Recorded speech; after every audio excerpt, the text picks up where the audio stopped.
Joan den asteburuan, lore eta landare berezien 20. azoka antolatu zuten Iturrarango lorategi botanikoan. Aldez aurretik, Iturraranera joan ginen ahalegin handia eskatzen duen azokaren azken prestaketak ikusteko. Lorategia Gipuzkoako Foru Aldundiarena da 1987an sortu zen eta 5 urte geroago zabaldu zuten jendearentzat. Landarez eta zuhaitzez betetako 25 hektarea hauetatik paseatzea beti gertatzen da lasaigarria. 10 hektareatan baso autoktonoak daude eta gainerakoetan mundu osoko landareak eta zuhaitzak. Estatuko haritz espezien bildumarik handiena du eta Europako bigarrenik onena. Pako Garin dugu parkearen arima eta sortzailea, erretiratuta egon arren, oraindik ere ikusten da hemendik paseatzen. Iturraran haian dago, Pagoetako Parke Naturalaren barruan, eta paisaia, kultura eta historia balio ugari ditu. Ze parke natural baten barruan gaude, hain zuzen, Pagoeta Parke Naturalaren lurretan.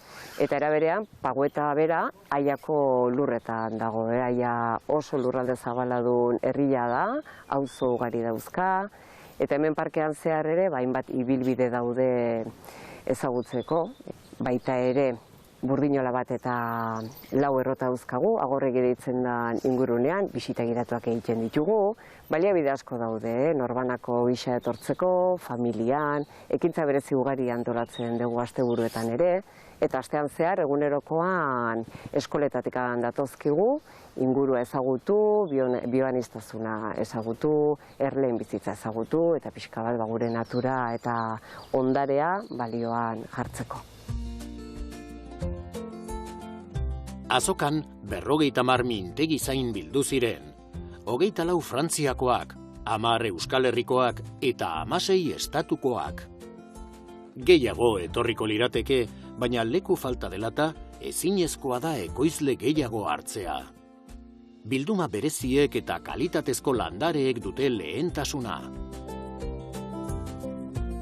Aurten 20. azoka ospatuko dugu, eta hasiera batean ere Frantziara begira hasi ginen azoka antolatzen, zean bai da ohikoa bildumagileen azokak antolatzea, baina hemen estatu mailan lehendabizikoa izan zen, eta oraindik ere bakarra izaten jarraitzen du. Bilduma oso aberatsak etortzen dira, guztira gaur egun aurten 50 mintegi etorriko dira, batzuk larrosekin, besteak zitrikoekin, landare mamitsuekin, orkideekin, bilduma oso anitzekin. Gutxi gora bera, 25 bat Frantziatik etorriko dira, 10 bat Euskal Herritik, hori da lortu dena baita ere urte guzti hauetan, bertako landarezaleak ere bildumak areagotzen jutia, eta gero estatu mailatikan ere, Asturias, Galizia, Kataluniatikan ere, beste hainbat mintegizale etorriko dira. Urtero, bisitari ugari etortzen da, 6.000 baino gehiago. Geroz eta publiko espezializatuagoa daukagu, hori izan da baita ere urtez urte lortu dena, jendeak geroz eta gehiago daki landare munduaz, galderekin etortzen da, landare zerrendakin, aurrez eskaerak egin da mintegizaleei, eta horietaz aparte baita ere, noski, pasiara datorrena eta landare ez goxatzea, hemen milaka landare desberdin ikusteko aukera izango da, kolore desberdinez gozatzeko aukera izango da, eta egun pasa eder bat pasatzekoa. Edozein urte sasoi ona da paseatzeko eta Iturraranek dituen 8 ibilbidez gozatzeko. Ibilbide bakoitza espezializatuta dago landare edo zuhaitz motaren batean. Landaketak egiteko orduan, orientazioa, altuera eta airearekiko esposizioa hartzen dira kontuan, noski. Erleek ere badute leku bat lorategian. Lorategi botaniko honek 8 gune desberdin dauzka, eta bertan bilduma oso desberdinak daude landatuta. Pixka bat jolasten da terrenoarekin, orientazioarekin, gero zorionez mikroklima oso berezia daukagu hemen, pagoeta daukagu, pixka bat ingurua babesteko, lainoei eusteko eta ezetasuna ematen digu horretxek, eta gero itsasoan gertutasunak ere ez digu usten temperaturak hemen oso estremoak izaten. Izozteak eta ez dira ematen, bero handiegia ere ez du egiten, baina oroar, naiz eta landaredik gehiengoa kanpokoa izan, ingurura oso ondo egokitzen da. Azokak 20 urteko ibilbidea du, erabat finkatuta dago, eta loreak, landareak eta zuhaitzak maite dituzten guztien topagune bihurtu da. Azokaren parte den giro bikaina sustatzen lagundu zuten jarduera paraleloek. Gutxi barru, hurrengo edizioa antolatzen hasiko dira berriro, horrela bakarrik uler daiteke topaketa honen arrakasta, aldez aurretik lan handia eginez.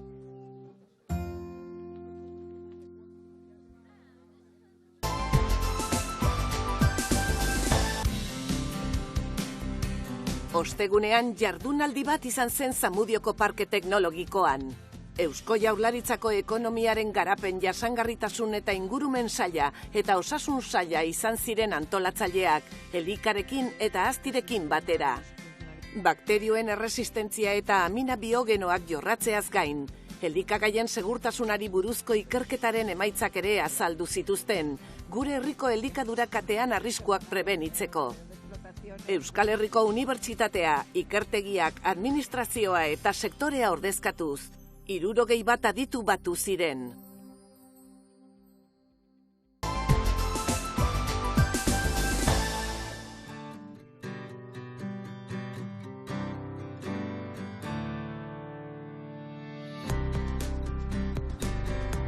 Biurrun Eiza zentroa, Nafarroako Murieta herrian dago, Arabako mendialdetik oso gertu, eiza oso errotuta baitagoan. Euskal Herriko eizaleku bakarra da. Eta landa garapenerako Europako nekazaritza funtsek eta Nafarroako gobernuak finantzatu zuten. Juan Manuelek 2015ean zabaldu zuen enpresa hau. Murietan harakina zen, eta hainbat urtez eiza estebeteak prestatzen aritu ondoren, eiza zentro hau zabaldu zuen. Oso ezaguna da eiztarien eta eizakizaleen artean. Arategi bat hartu nuen, eta lehenengo astean basurde bat bota zuen bizilakun bat etorri zitzaidan eta galdetu zidan. Txorizo batzuk prestatuko aldizkidazu, bai gizona, jakina, eta pozik gelditu zen. Hurrengo astean, beste 2 bizilakun etorri zitzaizkidan. Aizu, urliari egin diozuna egingo aldiguzu guri. Eta horrelaxe hasi zen albistea bolo-bolo zabaltzen. Bezero asko nituen, eta erabaki bat hartu behar izan nuen. Utzi, ala pauso bat aurrera eman. Astean, 25 basurde ekarriko zizkidatela kalkulatu nuen. Baina laster lanez gainezka egon nintzen. Batez ere basurde txorizoak egiteko eskariari dagokionez. Modan jarri zen, eta jende asko etortzen hasi zen. 2015etik aurrera urtero instalazioak zabaldu ditut, baina konturatu orduko txiki geratzen zaizkit berriro. Goi denboraldia, otsailaren 15etik 28 bitartekoa da, baina une gorena urriaren erdialdean hasten da. Bakarka eizatutako orkatz bat eta hainbat labore kaltetu zituen basurde bat iritsi dira gaur. Goi denboraldian, astean 500 eizaki sartzen dira, gaur egun 30 lagun ari dira lanean Biurrun zentroan. Juan Manuelek eta bere seme-alabek, Patxik eta Arantxak kudeatzen dute zentroa. Ondo moldatzen dira elkarrekin. Eizakiak estatu osoan saltzen dituzte eta gero eta gehiago esportatzen dute. Eiztariek ona ekartzen dituzte eizakiak edo askotan Biurruni deitzen diote hil dituzten lekuan bertan jaso ditzan. Orkatzak eta basurdeak sartu bezain laster, Maurok eta Albarok ondo garbitu eta larrutu egiten dituzte. Ona iristen direnean, Animaliak deskargatu eta berehala hasten gara saneatzen. Ebakiak eta odola garbitu, tiroek kaltetutako zatiak eta puskatutako hezurrak kendu, eta garbi dagoenean hasi egiten gara. Animalia gehienak larrutu egiten ditugu, baina denak ez, premien arabera. Dena den garbi uzten ditugu beti. Albaitariak biharamunean aztertzeko prest. Zenbaki bera erabiltzen da erraiak identifikatzeko. Basurdeen kasuan, trikinarako laginak. Hortik aurrera, zenbakiari esker, animalia beti dago identifikatuta. Beraz, trazabilitate horretan oinarrituta, arazorik gabe jakin dezaket zein animalia zen, noiz eta non ehizatu zuten, eta parte hartu zuten ehiztari taldeak zeintzuk ziren. Fernando albaitaria da eta ehizakien osasun egoera aztertzea arduratzen da giza kontsumorako egokiak direla ziurtatzeko. Foru Gobernuko abeltzaintza saileko beste albaitari batzuk animalien osasunaz arduratzen dira eta etxea bereengan ondorioak izan ditzaketen gaixotasunak kontrolatzen dituzte. Albaitaria oso zorrotza da. Gibela, erraiak, dena aztertzen du. Gero beste atal batean laginak ateratzen dituzte, odola besteak beste. Behin betiko analisia trikinarena da, horixe baita arriskutsuena. Trikinarik ez dagoela egiaztatu ondoren, hezurrak kentzeko baimena ematen digu. Eta orduan, zatikatze mahaira eraman, eta hortxe hasten gara, animaliekin. Trikina edo beste eritasunen bat duen animalia bat aurkituzkero, diurneko instalazioetan bertan erraustuko dute.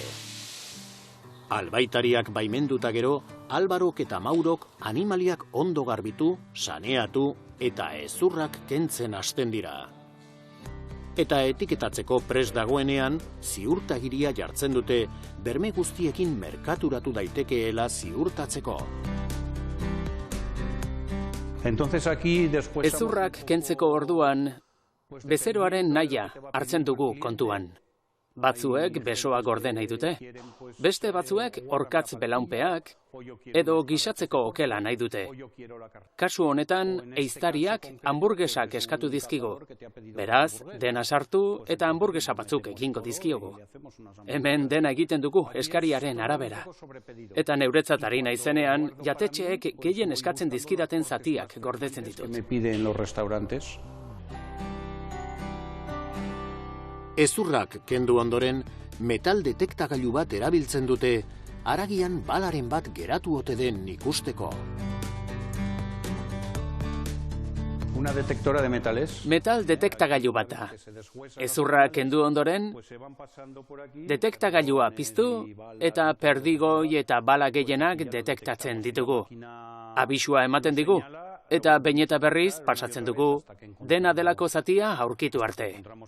Gero eta gehiago ekartzen dizkigute geziz ehizatutako basurdeak. Ehiztariak eurak arduratzen dira gezien puntak bilatzeaz, garestiak dirata. Haragi atal batzuk izoztegelara eramaten dituzte. Hona hemen orkatxerra mota guztiak. Denetik dago. Baina xerra batzuk nahiko bereziak eta bitxiak dira, ehizaki jatetxeentzat. Basurde muturrekin hasi eta solomo edo azpizun zati nobleekin buka. Basurde pateak ere egiten ditugu, eta horretarako gibelak gorde behar dira. Estebete gelan, Patxik hainbat txorixo, txistor eta hamburgesa mota egiten ditu bezeroen nahierara. Kontrol guztiak gainditu ondoren, txorixoak eta estebeteak egiten hasten gara. Bezero bakoitzaren nahiaren arabera. Artisau prozesu hutsa da. Animalia bakoitza mundu bat data. Garrantzitsua da jakitea animalia nongoa den. Artosoro batean edo pagadi batean bota duten. Hori guztia garrantzitsua da. Esaerak dioenez, jaten duguna garata. Hori zorrotz betearazten dugu hemen. Animalia guztiek ez baitute balio edo zer ekiteko. Goi denboraldian, estebetez josita egoten diren lehortegietako batetik paseatzen ari dira Manuel eta Patxi. Lehortegi naturala da, baina badituzte gehiago temperatura eta hezetasuna kontrolpean. Lehortegi natural batean gaude. 14 eguneko lehorketa azkarreko txorixoetarako erabiltzen da. Erraz saltzen da, oso erosoa baita potajea egiteko edo txango batean hotzik jateko. Bulegoan, Arantxa, Bihurrun zentroa kudeatzeaz arduratzen da eta ehiztariekin koordinatzen du animalien bilketa. Uxaldia amaitzen denean, ehiztari guztiek deitzen didate zer harrapatu duten eta non dauden esateko. Orduan, txoferrekin kontaktatu eta bakoitzari bere ibilbide orria bidaltzen diot. Ehiztari bakoitzaren animalia kopuruaren arabera furgonetak betetzen doaz. Korapilatxua da, ia 300 ehiztari talde baitira, denak deika. Baina nik oso gogoko dut lan hau. Denekin hitz egiten dut eta guztiaren berri izaten dut. Ehizakiak lehenbailen jasotzea funtsezkoa da, zentroan egoera ezin hobean sar daitezen. Oso garrantzitsua da. Deitu ahala eta egunaren temperaturaren arabera presaka ibili behar dugu. Pentsa ba, irailean, herriberan. Bero handia egiten du. Animaliak lehenbailen eramaten saiatzen naiz. Adibidez, ehiza talde batek 30 animalia bota baditu, lehenbailen ekarri behar dira. Saltokian, Editek produktuak jartzeaz eta bezeroei kasu egiteaz arduratzen da. Ehizaki gehienak basurdeak dira, gero oreinak eta orkatzak. Etxea bereak ere zatikatzen dituzte, txerriak eta zaldikoak gehien bat jakiak egiteko. Batez ere, basurde, orein eta orkatz txorizoak egiten ditugu. Pateak ere egiten ditut. Gaztean nintzeneko errezeta bat erabiliz. Haragi gisatua egiten dut. Jakina, txerri estebeteak egiten jarraitzen dut, betiko bezeroentzat. Hala ere, ehizaki estebeteak laster hasi ziren txerri estebete tradizionalak gainditzen. Bilakaera bat izan dugu, eta denetik egiten dugu. Ehizaki hamburgesak, saltxitxak, txistorrak, eskatzen digutenaren arabera.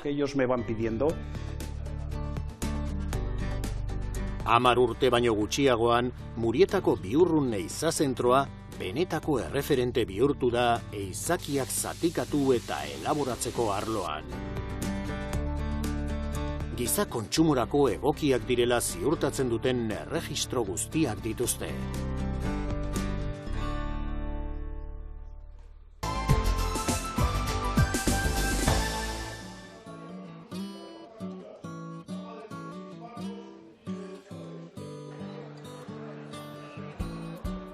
Hilaren 28an igandea, Aiako testatze zentroan, Piriniar, Limosin, Blonde eta Xarolez arrazako zezenen kante bat antolatu zuten berriro.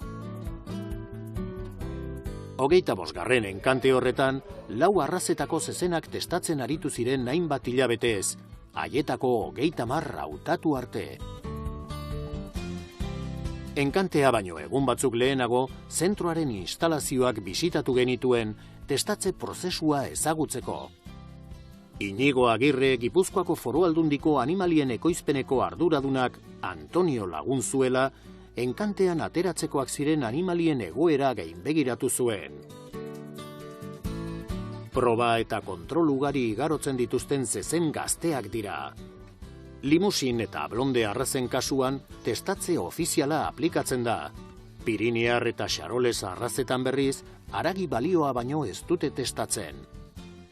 Inigok Aiako zentroa aurkeztu digu. Zentro hau da azken finean gune bat, nun haragitarako idiskoak testatzen dian. Hau da, iten dana da, hazkuntza kontrolatu bat egin, ikusteko ze espersatzeko gai dian. Eta horren ondorioz, gainditze baldin badute, urrengo belaunaldiko aitak izan daitezen. Ustialekuak, hau da, jatorrizko ustialekuak, egon behar du arraza batekin lanean, arraza bateko kide izan behar du, eta arraza bateko animaliak eduki behar ditu. Liburu genealogikoan egon, eta gaina ekoizpen kontrolean. Hau da, neurketa batzuk eta kontrol batzuk eramate dituzte, ebaluazio genetiko bat egin alizateko. Horretaz gain, etor daitezkeen animalien aitak eta amak izan behar dute bere liburu genealogikoko onenetarikoak. Behin hori diala, animali horietxe beak ja, neurketa horak eman behar dituzte bere etxean, kalifikazio bat pasa behar dute, eta osasun baldintza batzuk pasa behar dituzte. Eta behin hori guztia egin dituta, zentro honetara sartzen dira. Zezenak hautatu ondoren, ona ekartzen dira, eta hasteko 40 aldian egon behar dute instalazioetatik kanpoko ukulu batean. Gero, blonde eta limusin arrazetako zezen gaztei eta etorkizun handiko zezenei belarritakoak jartzen dizkiete, bai eta lau arrazetako haragitarako zezen egokiei ere. Azkenik, hainbat proba egiten zaizkie, haien osasuna, hazkundea, hazia eta morfologia kontrolatzeko. Lehendabizi, 40 aldi bat pasatzen dute, horretarako daukagu. Beste ukulu badana 40 aldirako ukulua, eta hor egiten dena da neurtu egiten di animaliak, eta osasun analiziak egite zaizkie, sartu aurretik. Hori eginda gero hemen egoten dia ja, RJen kasuan, gutxien ez 5 hilabete, 5 hilabete egoten dira, eta egite zaizkiena da pixaketa batzuk, gainditzen badituzte gutxieneko neurri batzuk ja kalifikaziora pasatzen dira, egiten diana da animaliak etortzen dira arrazako kalifikadore ofizialak, kalifikazioa gainditzen badute, egite zaiena da haziaren kalidadea begiratzen zaie, ugalketarako gaitasuna izango duten edo bermatzeko. Testajea sartzen den animali bat egin lezakena da RJen kasuan testajea gainditu dutenak izan daitezke RJ edo RP, ugalketarako gazte bat edo ugalketarako promesa bat. RJen kasuan atal guztietan dia onenak, eta RPren kasuan atalen batean agian ez daukateain ezaugarri puntakoa. Hori da pixka bat bere izten dituena RJ eta RP. Gerta daiteke baita ere animaliak ez gainditzea. Horretarako arrazoiak izan daiteke ezberdinak. Izan leike, adibidez, hazian kalidade kaskarre eman duela, izan leike hazkuntza ere etzaiola joan gutxieneko horiek beteaz, edo beste arrazon badaukatela, orduan izan leike deskalifikatzeko arrazoiak. Hau, testaje ofizialean. Haragitako testajean berriz, testajea labursiago da, berdin egiten da, gertatzen da kasu horretan 4 hilabete irauten dituela, eta hor gertatzen dena da, edo gainditzen dute, edo ez dute gainditzen. Orduan gainditzen dutenak salmentara ateratzen dira inkantera, eta gainditzen dutenak hiltegira eramaten dira. Animalien ongizatea funtsezkoa da zezenkoak gobernatzeko orduan. Antoniok, Julenek eta Martinek esperientzia handia dute abereak tratatzen eta gobernatzen. Orain, odola atera eta tuberkulina aztertzen dute. Jarraian, belarritako gorriak jarriko dizkiete. Horrek esan nahi du haragitarako oso zezen onak direla. Hau da, behiak ernaltzeko erabiliko dituzte eta haien txalak harategiei salduko dizkiete. Blonde zezenko honek RJ inizialak ditu belarritako batean, ugaltzaile gaztea dela esan nahi du horrek. Ganaduaren ezaugarri genetikoak hobetzeko erabil daiteke beraz. Osasun frogak indeu, aurretik ja kalifikazio guztia gainditu dueten animaliak dira, osasun frogarako odola ginak hartu dizkiogu, eta odol horrekin laborategian begiratuko diotena da bruselosia, leukosia, perineumonia, BVD, IBR eta paratuberkulosi gaixotasunak. Eta aparte, tuberkulosia ere begiratu diogu, baina azalean, larru azalean egiten den froga baten bitartez egiten da. Eta Antonio ikusi dugu, nola egin duen azalaren neurketa, eta neurketa horrekin ja ikusten dugu animali horrek, ez daukala arazo sanitariorik. Behin, testajea gaindituta, kalifikadoreak ontzat eman dute, eta gaina osasun froga guztia gaindituta, egiten dioguna da txapa bat jarri, txapa gorria haragitakoen kasuan, aia jartzen duena, eta horrekin nolabait kreditatuta gelditzen da, testajea gainditu duela. Eta kasu horretan, behin testajea gaindituta, kalifikazioa gaindituta, gainea hauen kasuan haziaren kalidadea ere begiratzen da, hori ere eman dute fertilidade egokia daukatela, eta osasun froga guztiak eginda, baina jartzen digun txapa da, kolore berdeko hau, nun ikusten deun kasu honetan, RJ jartzen duela, eta beste kasuetan RP jartzen du. Eta hemen blonda badaukagu. Abere bakoitza identifikatzen duten txapak ugariak dira. RJ, jatorri duen ganadutegia, edota kontrol elektronikoaren txapa zuria. Azken horrek ematen duen informazioa oso baliagarria da buru bakoitzaren jatekoa zehaztasunez dosifikatzeko.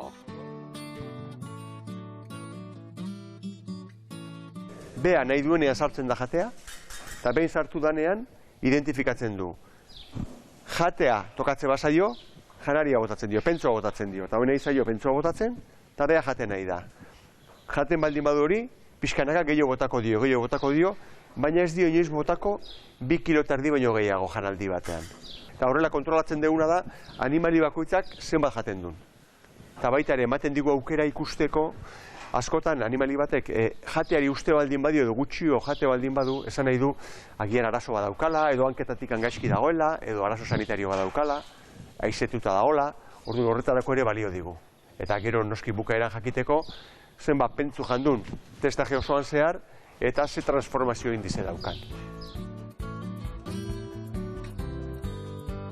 Hilaren 28an igandea, testatze zentroaren itxurak ez zuen zerikusirik astean zehar ikusitakoarekin. 100 pertsona, gehienak abeltzainak, aiara hurbildu ziren 25. enkantean parte hartzeko. Aukera ezin hobea, ganadutegiak zezenbidez hobetzeko. Animalia karretaz behatu ondoren, abeltzainek enkantearetoa bete zuten. Poliki-poliki eta zegozkien eskaintzak eginda gero, zezen guztiak hasi ziren igarotzen erakusketa esparrutik. Inigo Agirrek egin zigun enkantearen balorazioa. Gaurko enkante honetan, erosleentzako egun hobea izan dela saltzaileentzako baino. Azken finean, zegoen eskaintzarako erosle kopurua txikia izan da, eta ondorioz, enkantean ganadua ez da asko igo presion, eta hori mesedegarria izan da erosleentzako. Eta aipatzekoa nik uste izan dela baita ere, blonda arrazan, salmenta oso ondo joan dela, eta zei animalitikan bozaldu diala, eta, benetan, eskaera bikaina eduki duela. Berriz, Pireneiko arrazan, eska xantzea esan genezake, erauti bakarra saldu delako, eta limuzina noikoa den bezala ondo, baina esan dut, azken finean presioak ez diela asko ego. Aragitarako behi haziendak azten dituzten abeltzainak lan handia egiten ari dira lehiakorragoak izateko. Eta jakina, honelako enkanteak tresna bikainak dira euren helburuak lortzeko.